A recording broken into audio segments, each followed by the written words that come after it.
Hey YouTube, how's it going? Kevin Cleary here with a knife video for you. Today I want to have a discussion about knives that are awesome, but admittedly not perfect, okay?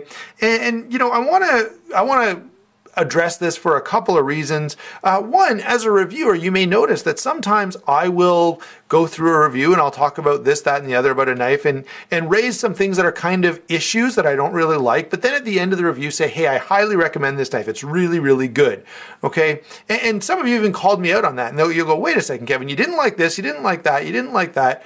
Why did you recommend the knife? I don't get it. All right, so I've had those kind of questions before. Now, I've also heard people say to me before, you know, this knife has this, that, and the other problem, but I love it. It's one of my favorite knives in my collection. And so I want to ask the question, what is going on here? How is it that we're just loving these knives that have some glaring issue? And some of the issues are quite problematic. Now, some of them are only so-so, but some of them would be very legitimate issues that you go, yeah, why do I like this knife so much? Okay, so that's what I want to talk about. Before I get into my thoughts, I would love to ask you guys who are watching, what are the knives that you have in your collection, or the knife in particular that you just love and you think it is one of the best knives out there? You carry it tons, you get a great deal of enjoyment out of it, and yet if someone said, hey, this knife has an issue, you'd go, yeah, you're right, it does, right? Maybe you just love the Benchmade Griptilian and someone says, you know, the Omega springs are a bit of a weak point, and you just go, yeah, they kind of are, but I don't care, I still love it, okay? And there are lots of different examples we could give from lots of different knives, okay? I just happened to pick on Benchmade because I was seeing one earlier. So let's go ahead and get into this discussion, beginning with some of the reasons that I would suggest, okay, knives kind of fall into this perfect, I mean awesome but not perfect category. And we end up loving them even though we would say, yeah, I know it's got some issues. So the first one is this. Sometimes a knife just strikes the right balance, okay? It just kind of gets, you know, it moves a bunch of variables around to such an extent that although there are a couple things that could be better, it's just really, really well done. And that's often the case with heavy duty sort of working style knives like these. Okay, all of these knives, you know, you could sort of issue the complaint that, you know, maybe it's a little heavy, or, you know, this one, I've heard tons of people say that the Ultimate Hunter is really ugly. Okay, but it's so comfortable in hand, and the blade shape, despite not being extremely attractive, is extremely useful. The Rat Model 1, it's a little, the blade to handle ratio is not great. It's a little heavy for what you're getting. But again, you know, there's a trade-off there. You know, the toughness, the utility of this knife is so good that most of us, certainly myself, are willing to overlook the fact that maybe it's a little bigger than it needs to be in handle, and it's probably a little heavier than it needs to be as well.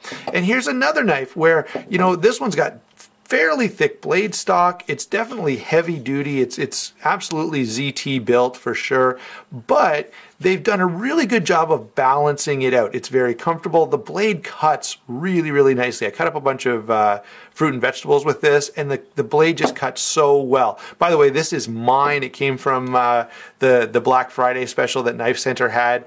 And so Scott, if you're watching, yeah, I loved it so much I had to go out and get one, and that sale came at the perfect time.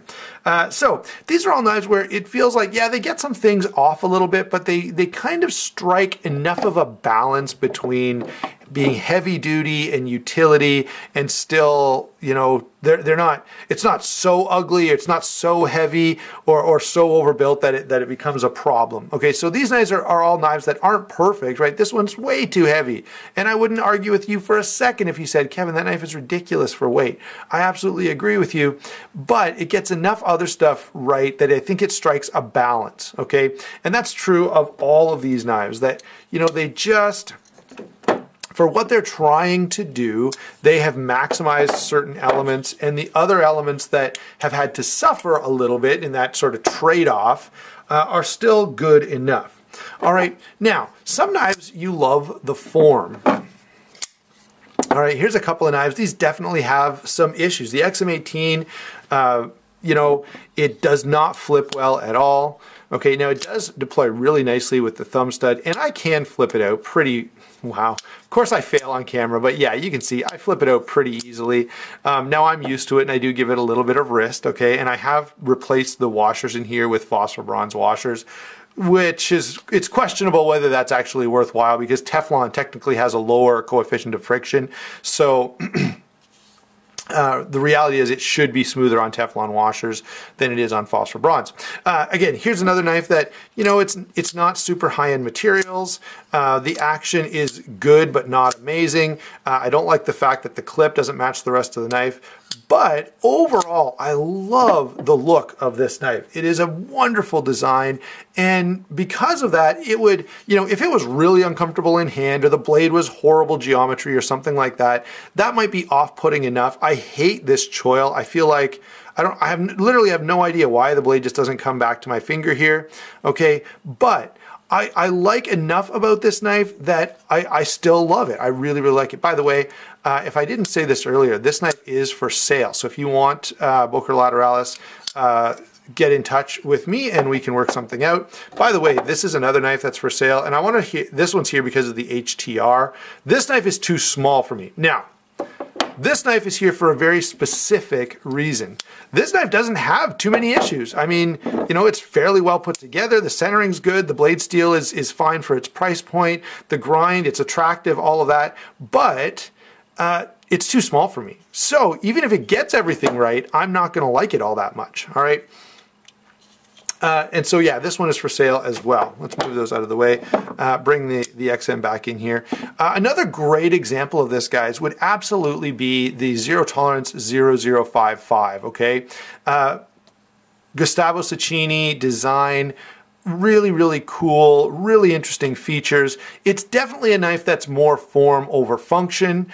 And if you love that form, right, if you're the biggest GTC fan who ever lived, but you just can't afford a custom, well, of course you're going to love that knife. It would have to do something glaringly, horribly bad for you to dislike it. All right, and that's going to happen with knives where we love the form, okay? And again, I think this XM18 is a good example, even though, by the way, this is still a pretty good functioning knife, and I carry this and use it an awful lot, and so I'm not saying that it's horribly useless and I only like the look of it. There's a lot of things I actually really like about this knife, but it served to make the point that I wanted to make. Now, there are other knives where everything else is so good that we're willing to look over, you know, one or two issues, all right? So, Para 2, everyone loves this knife, right? I'm not the only one who likes the Para 2. Everyone likes it. But everyone also talks about the fact that the handle seems overly large for a blade of this size. And when you consider that there's only a little over 3 inches of cutting edge, that makes the problem kind of even worse.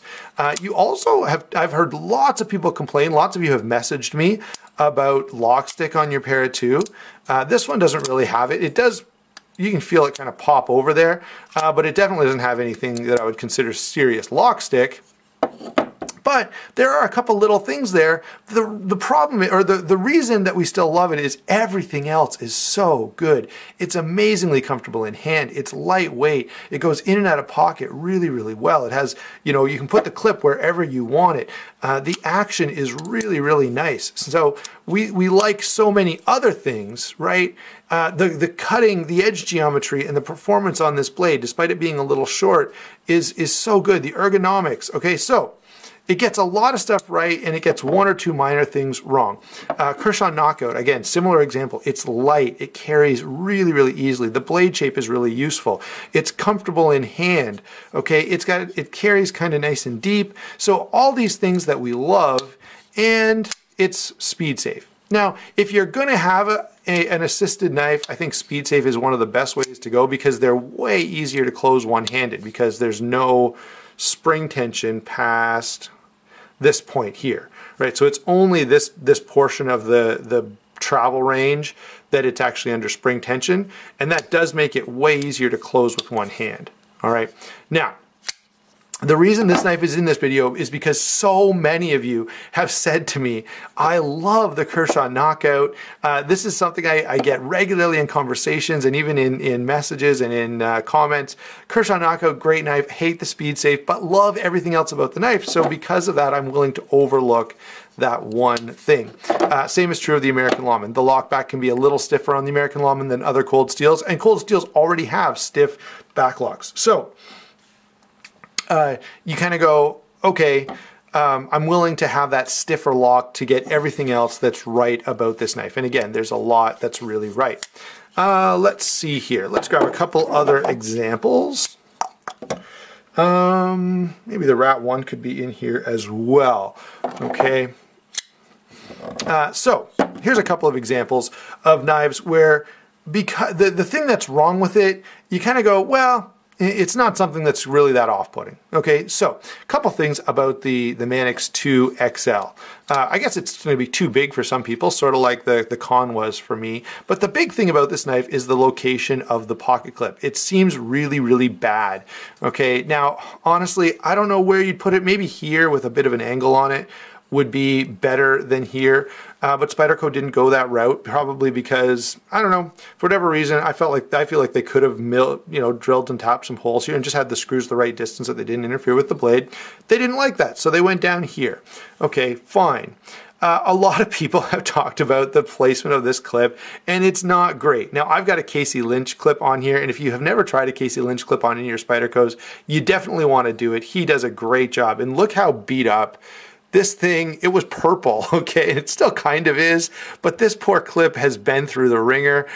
This knife has done everything with me and been everywhere, and it's always done everything that I needed it to do. So, great knife. The issues with it are especially the clip and then the lock. A lot of people talk about this lock, and again, it's not ideal, but it's not a big deal either. It's just like, okay, yeah, the lock could be a little better, not the end of the world. Same is true of the weight on the Rat Model 1. We go, you go, everything is great. The weight it's only a little over 5 ounces, so what's the big deal? All right, and so that's another thing there, and that's gonna be a little bit subjective. Maybe you just, anything over 3 ounces, just drives you crazy. All right, well, that's fine. Now, let me talk about one other aspect. We brought this up in a video a little while ago. There is one thing here that I think we want to touch on, and that is maybe you just love it because everyone else loves it. Okay, the Para 2, the Rat Model 1, these knives are classics. Everyone loves these knives. And so, if you've never had one and you get one, there's a great deal of social pressure. There's this preconceived notion that this is a fantastic knife. The same would be true if you got a shear Goroff, and everyone talks about how smooth the shear Goroff action is. And so, are you really going to get it and go, yeah, it's not that smooth, right? You're almost conditioned to think that it's a smooth action, even if it is not that smooth, or even if there are other knives that are smoother. The same would be true of a Sebenza. Again, great knives. Sebenzas are awesome. But we're kind of conditioned to love them, okay? And so that is the one issue here that I want to bring up. If you're someone watching and you liked the Justice League movie, right? You're probably going to get a hard time. Like, everyone hates that movie, and it's so common that it's sort of like, well, yeah, you're supposed to hate the Justice League movie, so you just have to. And I haven't seen it yet, but what if I like it? Now, one, I know my 6-year-old son's going to love it. Now, it may be a little old for him, so he probably won't see it till he's 7 or 8. But again, an 8 or 9-year-old kid is going to love it, even if the acting's not great, because they're just not that savvy. But maybe you will too. And I'm pretty generous with movies. A lot of times, movies that everyone else hates, I'll kind of like, because I'm just not as critical as maybe I should be. Certainly not as critical as I am of knives, and even then, people say I'm not as critical as I should be. So, that is the one sort of qualification that I want to give to all this. If you buy a 0909 and you're like, man, Kevin just loves this thing, and I feel like I have to love it too. Well, you don't have to love it too, okay? You might just hate it and feel like it's too heavy and you don't like the blade grind and whatever else, okay? That's totally fine. Listen, thanks for watching, guys. Remember, if you want to buy one of these two knives, go ahead and shoot me a quick message. I'm kind of getting desperate to get rid of them. I mean, not really. They're fine knives and I don't mind having them around, but I'm happy to let them go. Don't forget to like and subscribe. I'd love to, again, hear your comments down below. This is sort of a discussion, and discussions lend themselves. I'd really like to hear some of your reasons and some of your examples of knives you love, even though they've got some problem. Thanks for watching. Again, don't forget to hit that like button and the subscribe button, and we will talk to you soon.